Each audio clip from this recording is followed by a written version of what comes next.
कहा जाता है अकॉर्डिंग टू कुरान और मुस्लिम के चार आसमानी किताबें हैं, मतलब वर्ड ऑफ गॉड, तुरात, ज़बूर, अंजील और Quran.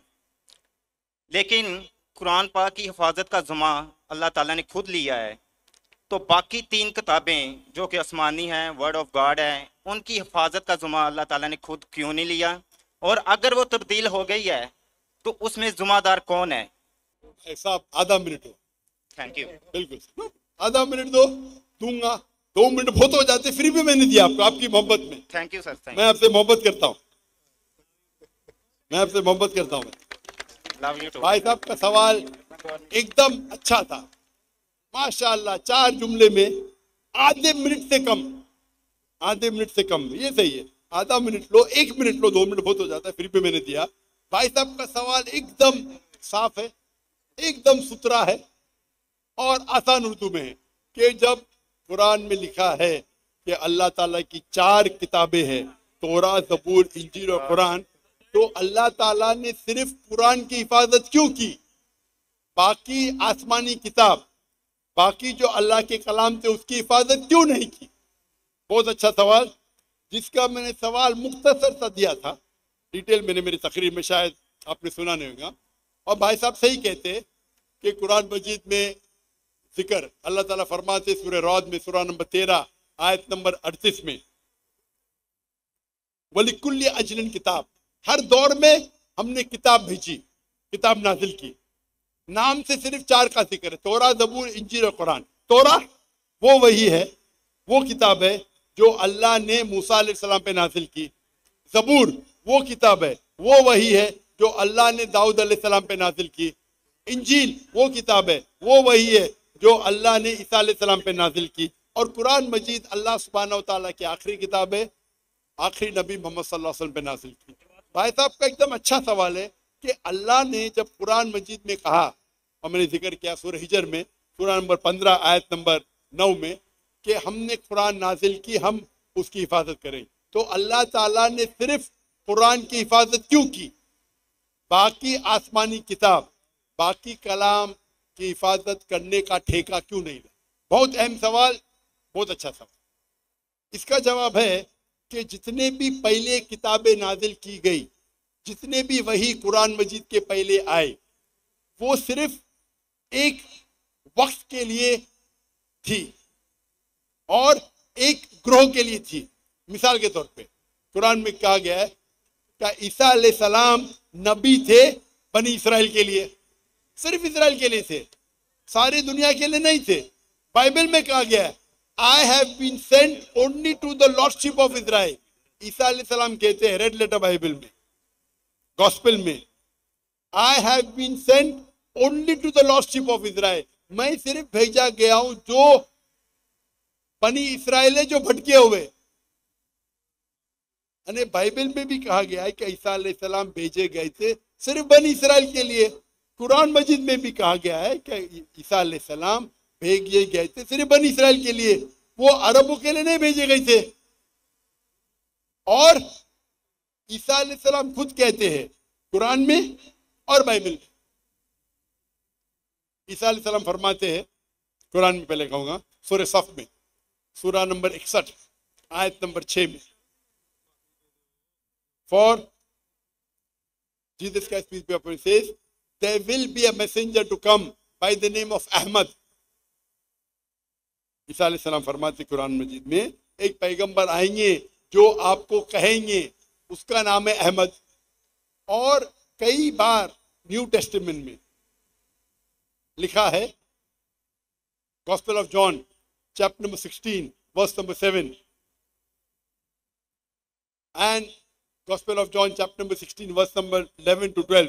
I have many things to say unto you, but ye cannot bear them now. For he, when the spirits of truth shall come, he shall guide you unto all truth. He shall not speak of himself, all that he hears shall he speak. इसमें लिखा है कि मुझे आप, ईसा अलैहिस्सलाम कहते हैं gospel of John में चैप्टर नंबर 16 आयत वर्स नंबर 11, 12, 13, 14, कि मुझे आपको बहुत सी चीजें कहना है लेकिन आप अभी नहीं समझ सकेंगे। वो He, when the spirit of truth, जो हक का रुआएगा, वो आपको दिखाएगा, वो आपको समझाएगा। वो अपने आप नहीं कहेगा, जो कुछ वो सुनेगा वो कहेगा, वो मुझे ग्लोरीफाई करेगा, वो मेरी तारीफ करेंगे। ये जो gospel of John chapter number 16 verse number 11 से 14 है, ये ईसा अलैहिस्सलाम पेशेंट गोई कर रहे मोहम्मद सल्लल्लाहु अलैहि वसल्लम की, और कह रहे कि मुझे आपको बहुत कुछ कहना है, आप अभी समझ नहीं पाएंगे। वो जब आएंगे हक के पैगंबर, वो आपको कहेंगे सारे सच्चाई, और वो जो कुछ सुनेंगे अपने आप से कुछ नहीं कहेंगे, जो कुछ सुनेंगे वो कहेंगे, और वो मेरी तारीफ करेंगे। आज की तारीख में इस्लाम एक वाहिद गैर ईसाई मजहब है जिसमें फर्ज है हर मुसलमान के लिए क्या वो ईसा अलैहिस्सलाम में माने। आप कोई भी मजहबी किताब उठाओ गैर ईसाई, कुरान एक वाहिद गैर ईसाई मजहबी किताब है जिसमें हर मुसलमान को मानना फर्ज है क्या वो ईसा अलैहिस्सलाम को पैगंबर माने। अगर कोई मुस्लिम ईसा अलैहिस्सलाम को पैगंबर नहीं मानता है तो वो मुस्लिम नहीं अपने आप को बोल सकता। आप समझ रहे? तो ईसा अलैहिस्सलाम आए थे सिर्फ बनी इसराइल के लिए, मूसा अलैहिस्सलाम भी आए थे बनी इसराइल के लिए। तो जितने पैगंबर, आखिरी पैगंबर मोहम्मद सल्लल्लाहु अलैहि वसल्लम के पहले आए वो सिर्फ अपने लोग के लिए आए, और जो कलाम उनके लिए नाजिल किया गया था, जो अल्लाह ने कलाम नाजिल की, वो सिर्फ उन लोगों के लिए था।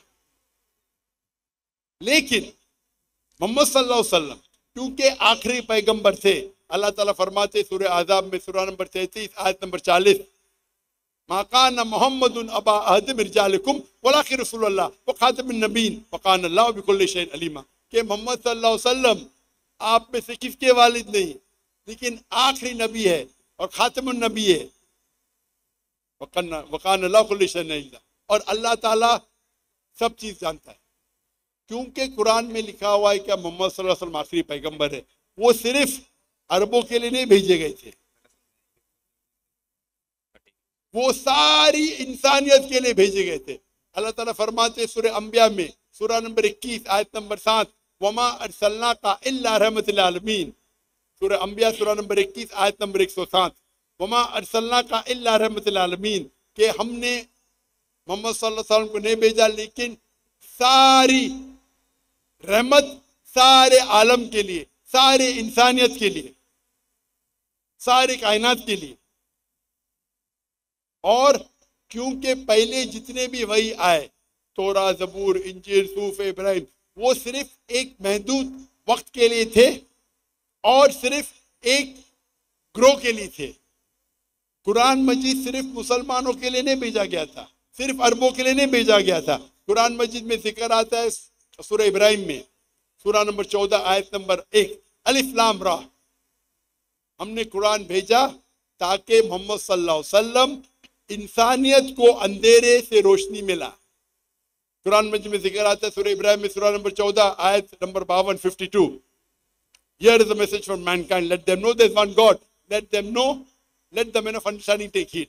आप ये समझ लो सारे इंसानियत के लिए कुरान मजीद है, और वो जान ले क्या एक ये अल्लाह है।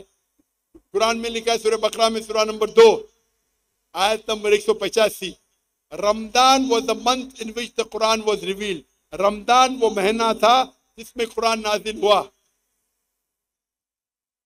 सारी इंसानियत के लिए हिदायत और हक और बातिल के दरमियान फैसला करने के लिए।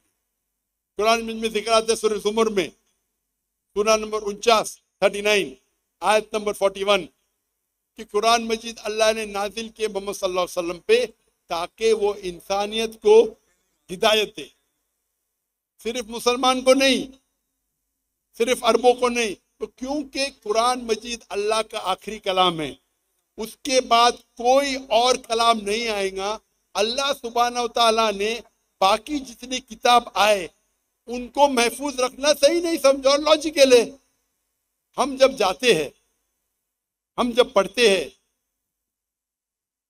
हम जब तहकीक करते हैं साइंस में, तो साइंस के अंदर आप जब पढ़ाई करते हैं तो आप लेटेस्ट एडिशन की किताब पढ़ेंगे या पुरानी किताब? पुरानी किताब में हो सकता है गलतियां है, हो सकता है गलती नहीं है, हो सकता है इनकम्प्लीट है। आप कौन सी किताब पढ़ेंगे? Latest edition. तो कुरान मजीद अल्लाह सुब्हाना व ताला का आखिरी कलाम है इंसानियत के लिए, और अल्लाह ताला ने इसके अंदर सारे इंसानियत के हल दिए। आप पूछेंगे अल्लाह ताला ने कुरान मजीद पहले क्यों नहीं नाजिल की? पहले क्यों तौरा की, फिर ज़बूर की, फिर इंजील की, फिर कुरान? क्योंकि अल्लाह सुब्हाना व ताला इंसानों के खालिक है, इंसानों को अच्छी तरीके से जानते हैं। ऐसी मिसाल हुई, मेरा बेटा बोलता है अब्बा मुझे डॉक्टर बनने का है, आप मुझे नर्सरी फर्स्ट स्टैंडर्ड में क्यों डालते, डायरेक्टली मेडिकल कॉलेज में डालो। मैं बोलूँगा बेटा पहला नर्सरी में जाओ, फिर प्री प्राइमरी में जाओ, फिर सेकेंडरी में जाओ, फिर कॉलेज में जाओ, फिर मेडिकल कॉलेज जाओ। डायरेक्ट आपको मेडिकल में कॉलेज में भेजेंगे, क्या समझेंगे आप? तो इसी तरीके से अल्लाह सुब्हाना व ताला जानते हैं कि इंसान कब कुरान को समझ पाएगा। जब इंसान लाखों साल पहले या हजारों साल पहले अगर नाजिल करते, वो कुरान समझ नहीं पाते। अल्लाह ताला जानते कि 1400 साल पहले अभी वक्त आ गया कि इंसान कुरान को समझ पाएंगे। तो पहले जितने कलाम थे वो उतने लेवल के थे जितने लेवल इंसान समझ सकते थे। इसीलिए अल्लाह ने उसे महफूज रखने को जरूरत नहीं समझा, उसमें मिलावट आ गई। आप बाइबल देखेंगे, बाइबल में मिलावट है। It contain the words of God, कुछ अल्लाह का कलाम होगा। अगर कुरान से मिलता है हमें कोई इतराज नहीं, कुछ पैगंबर का कलाम है, कुछ हिस्टोरियन का कलाम है, कुछ पोर्नोग्राफी है। पोर्नोग्राफी मतलब ऐसे अल्फाज है जो आप मुझे $1 मिलियन देंगे तो भी मैं स्टेज पे नहीं पढ़ पाऊंगा। बाइबल में ऐसे कहानी किस्से है कि कौन मुझे $1 मिलियन रुपीज नहीं, $1 मिलियन या 1 अरब रुपया मुझे देगा आज और कहेगा कि पब्लिक के सामने पढ़ो, मैं पढ़ ही नहीं सकूंगा। मिसाल के तौर पे एज़ेकिएल चैप्टर नंबर 24, आप मुझे 1 अरब रुपये देंगे तो भी नहीं पढ़ूंगा मैं, क्योंकि मेरे इस्लाम इजाजत ही नहीं देता है ऐसे वाहियात अल्फाज पब्लिक के सामने बोलूं। तो ये आपका जो प्रेजेंट बाइबल है मिक्सचर है, अल्लाह का कलाम भी है, कुछ पैगंबर का कलाम भी है, हिस्टोरियन की किताबें और पोर्नोग्राफी भी है। तो हमें पढ़ना चाहिए आखिरी किताब जो अल्लाह ने महफूज रखी है, वो है कुरान मजीद। इसमें कोई मिलावट नहीं। तो आपको पुरानी किताब से क्या दिलचस्पी है? आप जब पढ़ने जाएंगे साइंस में, मेडिकल कॉलेज में या इंजीनियरिंग में, आप बोलेंगे मैं पहला एडिशन पढ़ना चाहता हूँ, तहकीक के लिए पढ़ सकते, नो प्रॉब्लम। लेकिन अमल करने के लिए आप आखिरी एडिशन पढ़ेंगे बस। तो अमल करने के लिए कुरान मजीद काफी है। अल्लाह ताला आपका वक्त जाया नहीं करना चाहता है। आखिरी एडिशन अल्लाह ताला ने इसको महफूज रखा है। आपको अगर तकाबुल अध्ययन का माहिर बनना है तो नो प्रॉब्लम, आम इंसानों को क्यों वक्त जाया कर रहे? आप समझ रहे? तो अल्लाह सुब्हाना व ताला हमारा मालिक है, हाकिम, वो जानता है। आपको अगर तकाबुल अध्ययन का माहिर बनने का, मैं तालीम तकाबुल अध्ययन का मैं पढ़ चुका हूं, मैं क्यों बोलूं बाकी मुसलमान को पढ़ूं?